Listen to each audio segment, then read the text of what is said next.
If you rely on the official White House briefings, you'd think the Middle East was on the verge of a historic peace deal. You'd think the ceasefire was holding. But what if I told you that in the last 48 hours, 3 American aircraft have been blasted out of the sky? What if I told you that an American-controlled airbase was hit by ballistic missiles, leaving at least 5 U.S. personnel injured, all while the administration smiled for the cameras and watched the stock market soar? Welcome to the broadcast. Today, we are tearing down the facade. We have exclusive footage, leaked reports, and a timeline that exposes a massive cover-up by the Trump administration. We are looking at billions in destroyed military assets, American casualties in Kuwait, and a calculated public relations spin designed to keep the Dow and Nasdaq artificially inflated. Let's get into the facts. Let's start with the sequence of events they didn't want you to know about. Earlier this week, at approximately 1 a.m., the United States struck the Iranian port city of Bandar Abbas, violating the heavily promoted ceasefire. Just 3.5 hours later, at 4:30 a.m., Iran retaliated.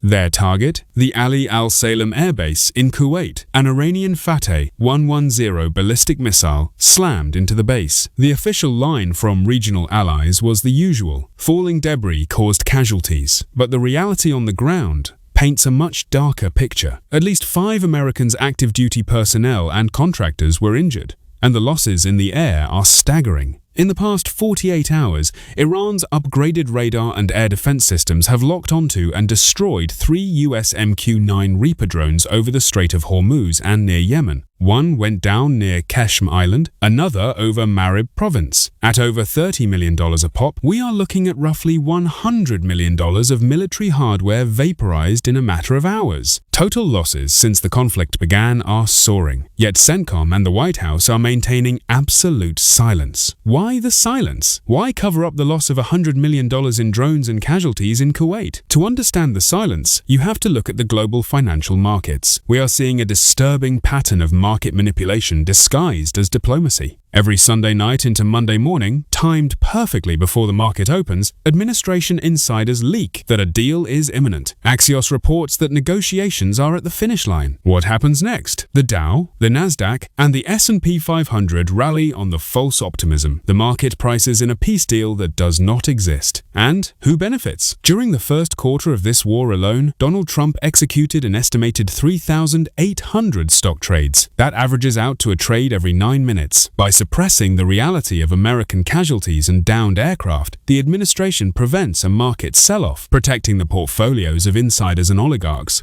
while the actual situation in the Persian Gulf deteriorates. This isn't just a military cover-up, it is a structural manipulation of financial market data. If the public and the markets knew that Fateh 110 missiles were hitting US bases and MQ-9S were dropping like flies, the volatility would spike and the market rally would shatter. The truth is bad for the administration's trading algorithms. So, while the Middle East burns and the markets are pumped full of false hope, what is the commander-in-chief focused on? At 12:05 a.m., amid international crisis, the president was having a meltdown online about the reflecting pool between the Lincoln Memorial and the Washington Monument. Simultaneously, he lost a massive federal injunction regarding the Kennedy Center. After shutting it down and attempting to rebrand it, a federal judge ordered him to immediately remove his name and cease his actions. His response was a 600-word late-night rant. Even more disturbingly, as 5 American service members were being treated for injuries, the president spent his time posting photos and videos attacking E. Jean Carroll, the woman a jury unanimously found him civilly liable for sexually assaulting, he is actively using the DOJ to investigate her for perjury in a trial that she unequivocally won. It is the ultimate weaponization of distraction. Throw dirt in the air domestically so no one looks at the sky over the Strait of Hormuz. Meanwhile, the administration's foreign policy team is trying to rewrite reality on the global stage. Treasury Secretary Scott Bessent claimed at a Reagan Foundation event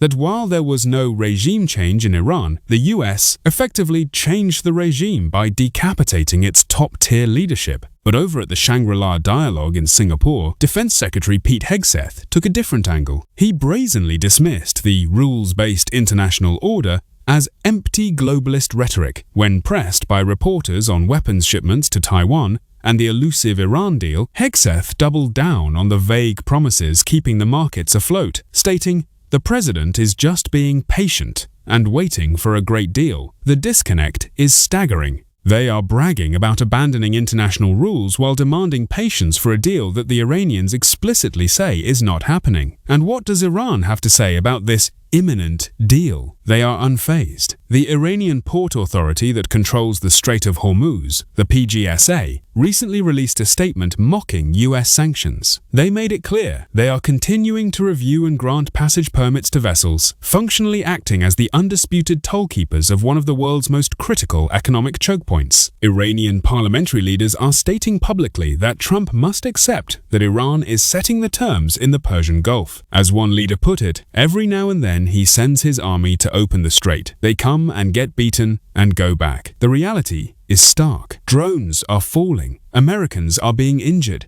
The administration is covering it up to keep the Dow Jones propped up for day trading. The ceasefire is a mirage. Thank you for joining us for this deep dive. Stay vigilant, keep your eyes on the data, and don't blindly trust the official narrative.